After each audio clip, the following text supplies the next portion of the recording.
Hello everyone. Thank you for joining me for today's daily transitioning. Now, I talk about the daily transitioning as a reflection of what I'm going through and my awareness that each day is one step onto the next, and each step fundamentally represents progress.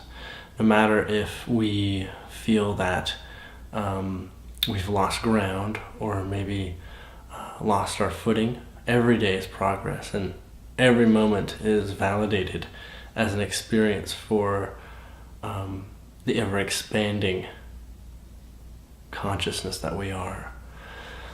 I wanted to talk a little bit today about a little bit what my process is and how I handle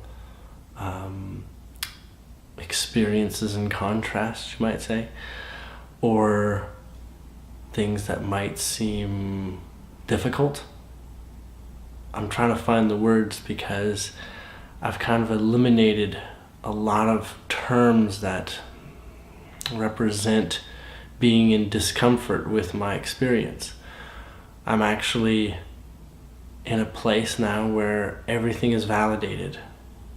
Everything has meaning, and although I may not see the meaning, it is there for me to discover the meaning.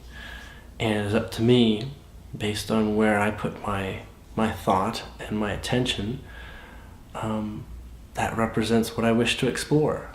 So I validate everything. Everything in my life has meaning. Every experience that I go through, whether it feels like I've made a more or less efficient choice. I know some people start to think that I act a little bit like a Vulcan, in that I measure everything and that I process things logically. But fundamentally, even with what I process, it's still just a choice. Still just a choice what I wish to experience and what I wish to explore, as it is for everyone. And everyone has the right to whatever they wish to explore. It's your life and your world.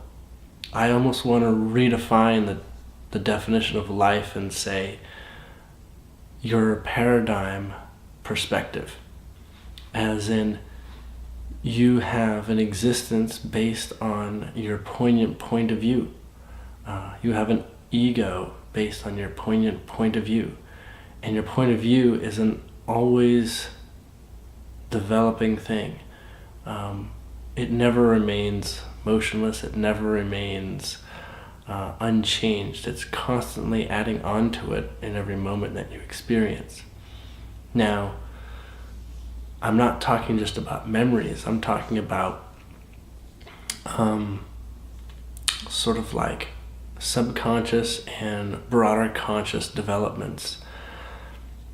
If you've heard of the 100th monkey syndrome, you'll know that by the work of a few, many can shift, in that they benefit from only a few people having done the conscious effort or gone through the conscious experience.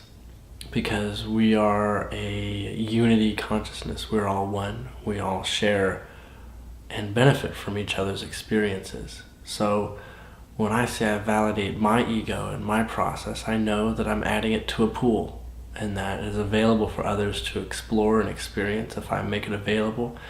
And those who have broader perspective are able to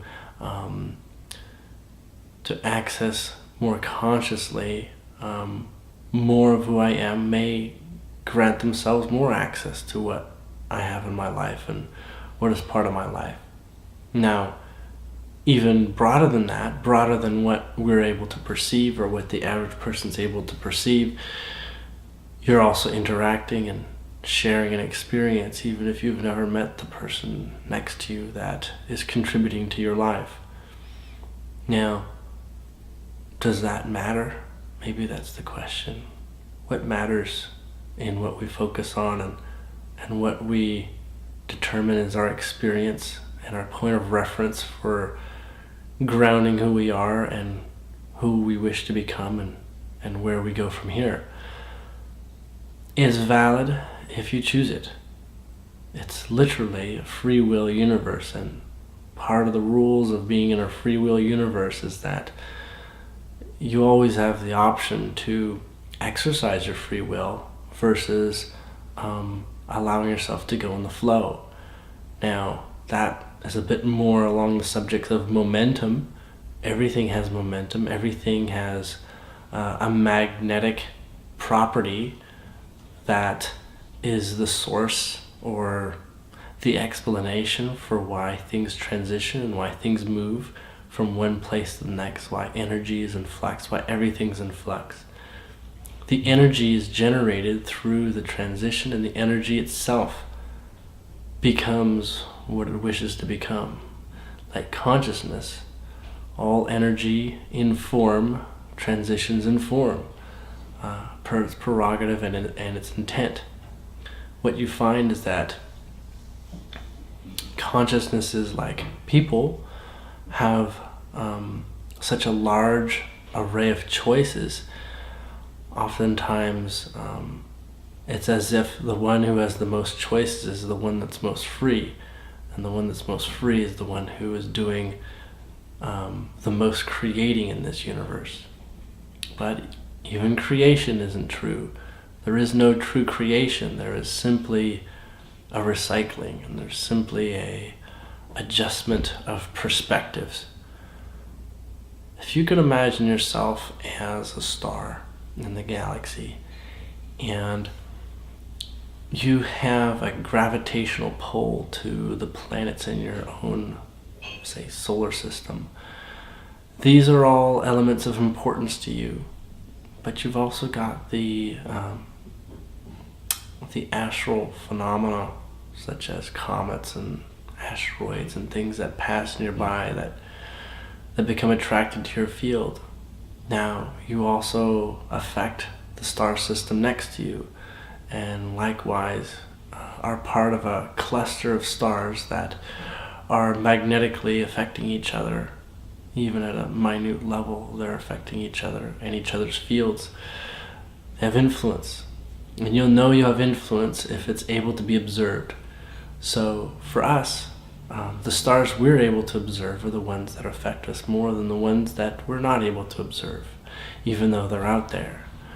And all it takes is putting our attention into a place for it to become a factor in our existence. So everything you perceive is affecting your field and what you attract and what you become and what your life is. But I'm not saying this so that you start to be so concerned about every little detail. It's there like a buffet. Everything is like a buffet. It is there should you give it attention, but it is not wasted if you don't. Nothing is wasted. Everything is perfectly where it is suited to be. It's not that everything has such an existence that things expire without your attention, like if I don't water my plant or if I let some food go rotten in my fridge. That does not mean that it has a lesser experience. It's simply that I'm transitioning through a perspective. I'm moving through space and time, observing what my choices make a result of. And generally, things only expire with less attention given to them. You'll note that plants live longer when you give them care. Same thing with produce. It lasts longer the more respect you have for them. Even those that are genetically modified have expiry dates. There is no sustaining anything without the perspective of giving energy to its survival. So what I'm really getting at here is that you fundamentally affect everything. That's what I've noticed in my own life. Everything is under my control, but it's only under my control if I take note of it. So when I expand my perspective and begin to feel the room around me, I literally am dedicating my attention to everything around me as purpose. And in that purpose, I give it more life, more conscious energy per my focus for their existence.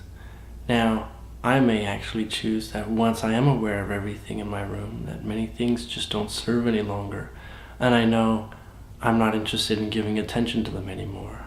Now, does that mean that I'm rejecting the energy? No, I'm simply placing it into its proper perspective of where it can transition. If something is going to expire in my kitchen, such as produce, well then I give it to the food compost and it gives itself a whole new purpose and existence. What I've found out with all energy in objects and in experiences, it has its own consciousness. It's been given a purpose, and oftentimes that purpose is not hard to understand from a human perspective because many things around us are man-made. We give them purpose, and that's why we create them, and so they wish to live their purpose. And their purpose is to basically serve our interest oftentimes, and to serve this consciousness and merge with our consciousness. Like a lot of food wishes to merge and become part of the transition that becomes part of our body. That's what food wishes to be respected for.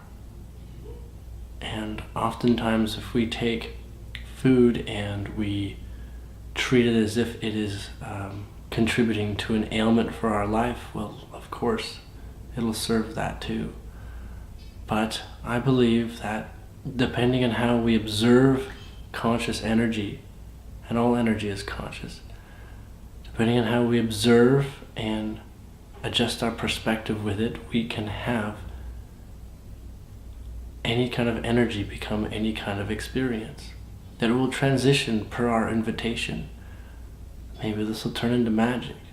Maybe it won't. But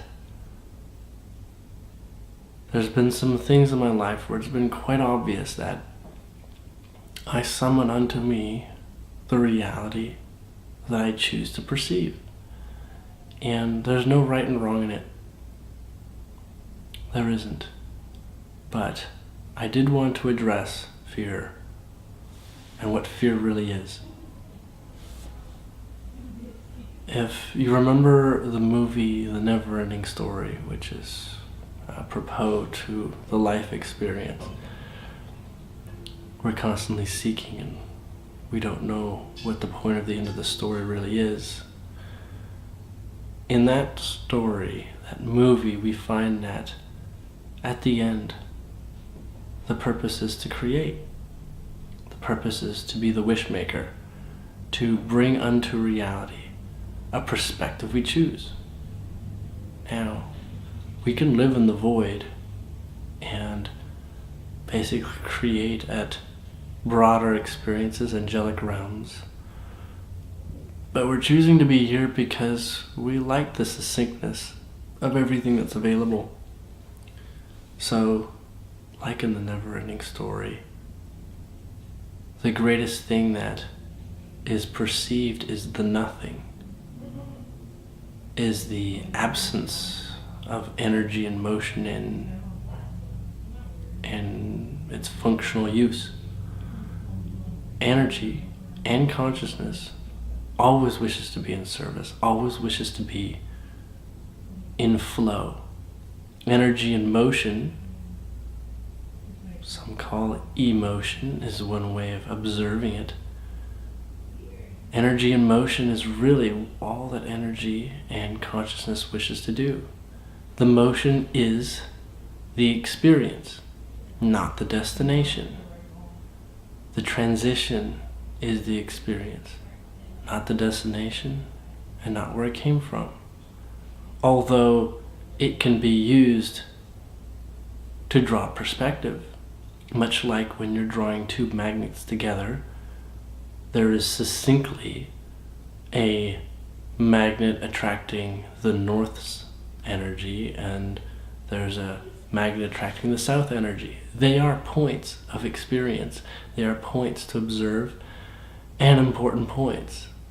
But the majority of what is observed and experienced is the in-between, the transition, and that's the exciting part. The exciting part is not always when energy is stagnant. As long as it has purpose, it is not stagnant. And that is why we live here. This whole planet is designed to allow us to play with it and for us to see purpose in it and to choose what purpose it is to have. Now, going back to the nothing, as was referred to in the never-ending story, there's a great fear of the nothing. But just like fear, and as we say, fear of the unknown, fear is essentially the unexplored. Fear comes from not knowing. But what is not knowing? Not knowing is not choosing, or not opening up to seeing the buffet of choice that comes from beyond our current perspective. In order to find out what is beyond the stars that we can observe here, we need to travel beyond the stars. And there can be fear in that process, or we can see it as an exploration, like the jungle. It can be dangerous to go through a safari in the jungle, or we can perceive the experience as something joyful. We all like to explore, we all like to discover, but some things we prefer not to, and we say we're afraid of them. There's nothing wrong with that. The only time that a fear is really a significant problem, as you might observe it, is when it is in the way of where you want to currently explore.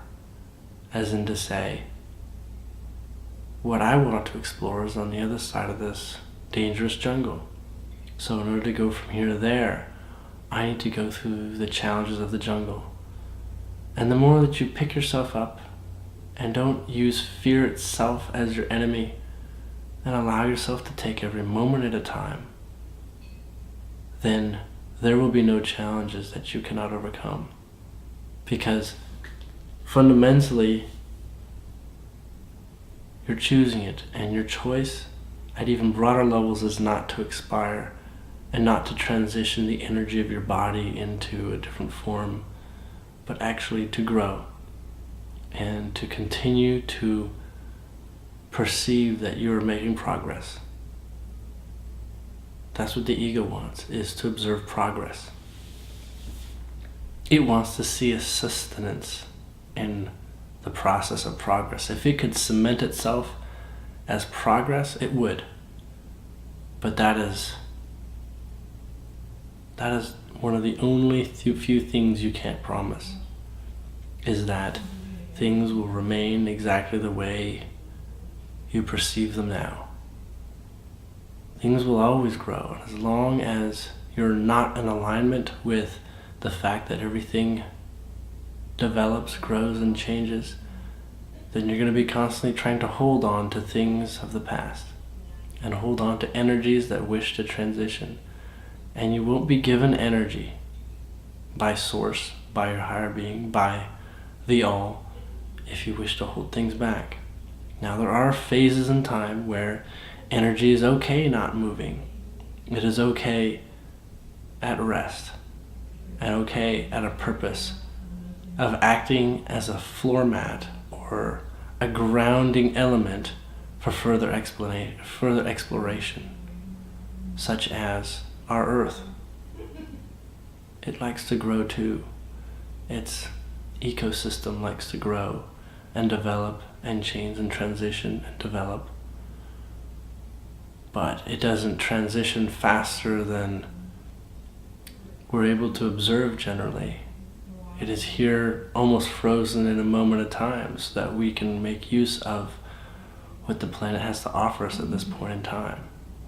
But we know there's been eras in the past that have served different forms of life forms on the planet, and even the eco-plant system was quite different. Now,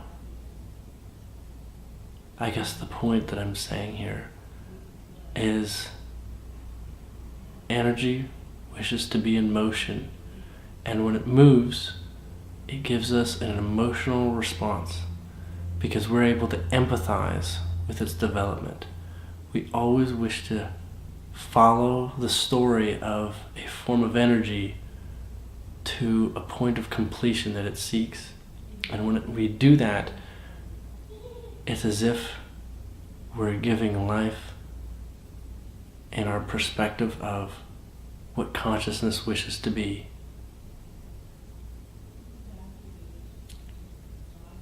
It's our world. Now, knowing that it's our own world, mine and yours, what do you want to do?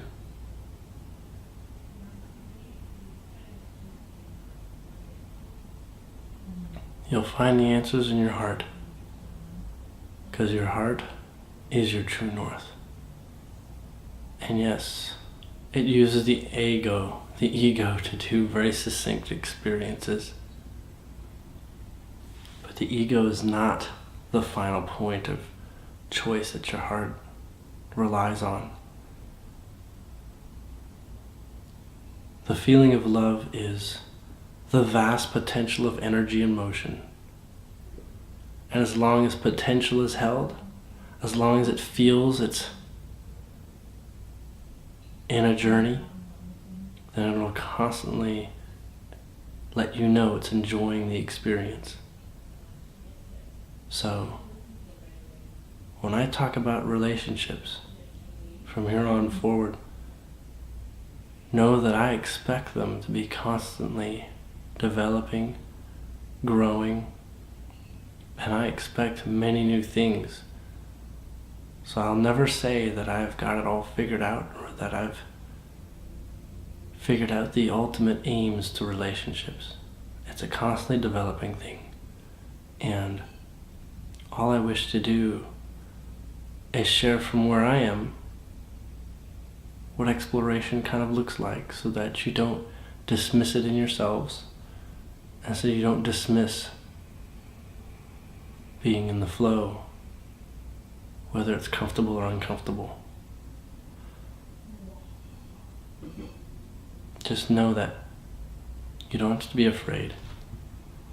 Being afraid is simply knowing that there's a path before you that requires your conscious, in the moment decision-making skills to determine how to thrive within the moment. And thriving is your purpose. And to avoid fear is simply to leave something unexplored. That's okay. You can do that. You can close doors. But if what you really want is on the other side of overcoming a fear, take it in the moment. You can't prepare for the unknown. Just be your perfect succinct self in the unknown in that moment. And you'll find your light shines as you move forward, and nothing fundamentally can ever get in your way.